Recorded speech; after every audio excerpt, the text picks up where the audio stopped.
Are we ready for the second air fryer recipes video? You ready? This is going to be the second edition of 5 more easy air fryer recipes. The first one's going to be a British classic with an air frying twist, and that is a Scotch egg. Second one is going to be an easy cheesy tomato pasta bake.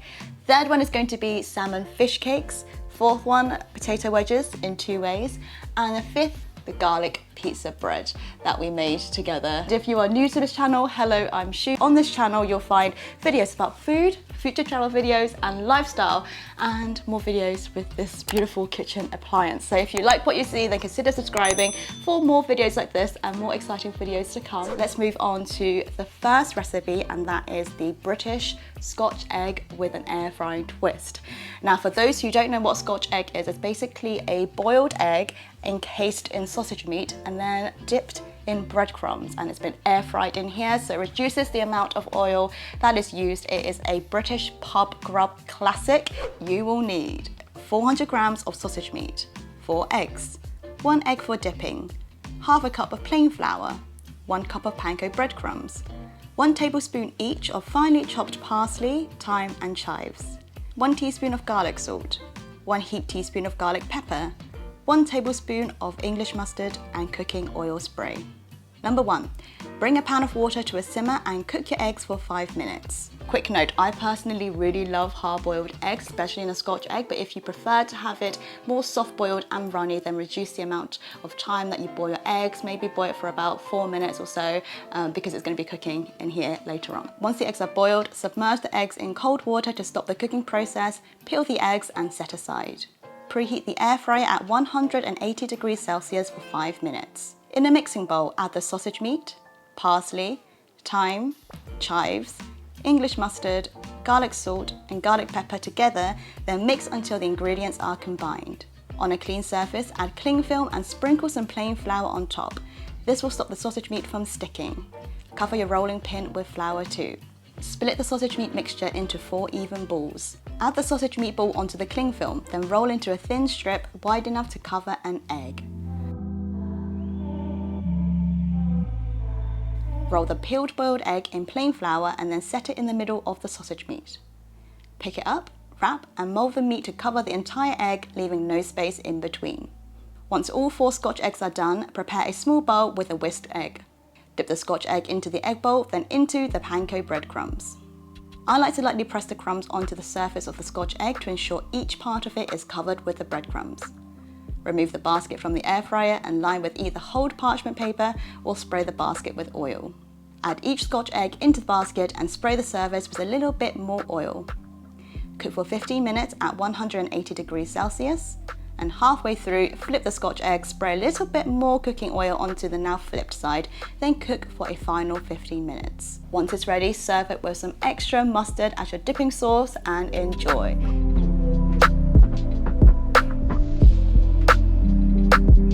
This was absolutely delicious and it was inhaled in a matter of minutes. So give this a go and let me know what you think, and it means that you get a taste of England wherever you are in the world. Next up, we have easy, cheesy tomato pasta bake. This dish is great because it's super easy to prepare. It's very, very budget friendly, and it's also great for vegetarians as well. And also, I would say that if you had fresh basil, it's even better at the end, or you could have some extra buffalo mozzarella on the top, but that's just me. Okay, you will need 1 jar of tomato and chili pasta sauce, which is about 290 grams, or you can make your own at home. 2 cups of pasta, and that's around 200 grams. 2 cloves of minced garlic. Half a cup of fine breadcrumbs. 150 grams of mascarpone cheese. 75 grams of morbier, semi-soft cow's cheese. Salt and pepper to taste. Number 1, boil the pasta, run it under cold water and set aside. Next, add a jar of tomato and chili pasta sauce, or you can add your own homemade seasoned tomato sauce. Add the mascarpone cheese and mix together. Then it's time to add in the minced garlic along with salt and pepper to taste. Next, top with fine breadcrumbs over the mixture.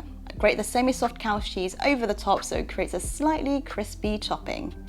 At 180 degrees Celsius, cook for 15 minutes, and then when it's done, top it with more grated cheese and serve.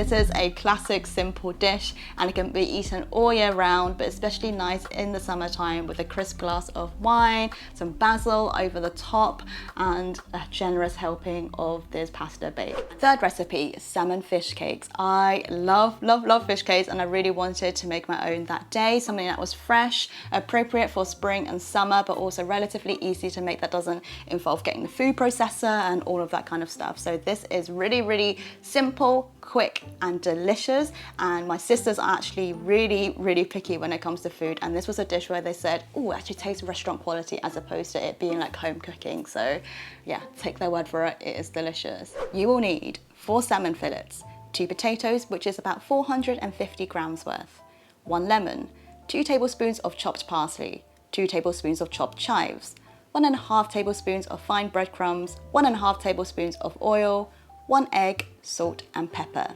Number 1, peel the potatoes and steam it for 20 minutes until soft. You can also boil it too. Number 2, while the potatoes are steaming, pan fry the salmon fillets at a medium heat for 5 to 6 minutes until it's just cooked. Number 3, transfer the salmon into a mixing bowl and break the fillets apart with a fork until there are large flakes of salmon. Number 4, mash your steamed potatoes. Here I am using a whisk because I don't actually have a potato masher, but it works just as well. Then add it to the salmon and mix well. Number 5, slice your lemon in half and add the zest and juice from half a lemon into the bowl. Save the other half for later. Number 6, add in your egg, parsley, chives, salt, pepper and oil. Number 7, mix well. Number 8, check the consistency of the fish cakes. If it's a little bit wet, then add 1.5 tablespoons of fine breadcrumbs, but adjust accordingly. Number 9, preheat your air fryer to 180 degrees Celsius for 3 minutes. Number 10, line the basket with whole parchment paper, add the fish cakes and cook for 7 minutes. When the time is up, flip the fish cakes and cook for another 7 minutes.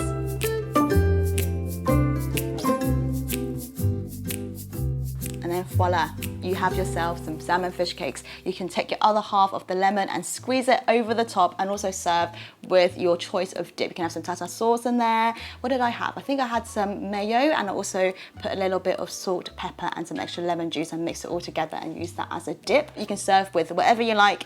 A fresh salad, you can have some quinoa, you could have it with some grilled aubergine, grilled courgettes, corn. Great lunch. And I also picture having this lunch one day outside with a garden and then a nice fresh salad. Number 4, we're moving on to potato wedges that you can prepare in 2 ways and 2 different flavors.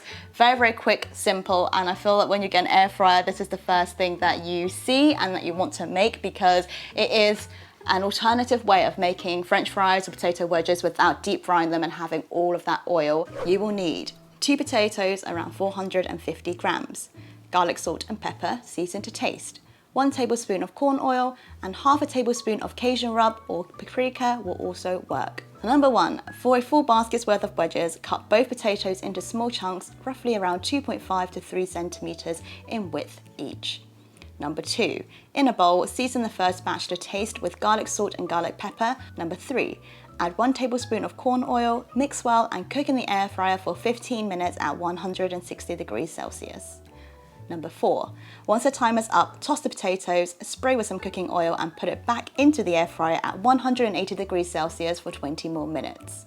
Number 5, serve with your favorite dips and enjoy. For the second batch, I actually did the exact same thing, but I added half a tablespoon of Cajun rub instead, so it has a little bit of a spicy kick, and also I'm trying to find ways that I can use up the Cajun rub that doesn't involve buttermilk spicy fried chicken, and this worked beautifully.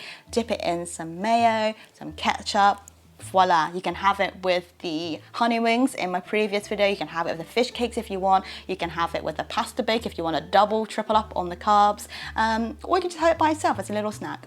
Okie doke, 5th and final recipe, this is the garlic pizza bread. So I decided to make the base from scratch, which is actually a recipe from Sally's Baking Addiction, which I will link in the description box below, and then also just put my own toppings onto it. It was basically to me like a fluffy personal pizza, but it was enriched in the aromas of minced garlic. I love garlic. You will need, for the base, 7 grams of fast action yeast, 1 1/3 cup of warm water, 400 grams of plain flour, 1 teaspoon of sea salt, 1 tablespoon of caster sugar, and 2 tablespoons of olive oil. For the first step, I just mix the yeast with warm water together and I let it sit for 5 minutes so the bubbles start rising. I added 400 grams of plain flour into a mixing bowl along with the sea salt, sugar, olive oil and yeast all together, mix well, and then I set it aside for another 10 minutes to let it do its thing.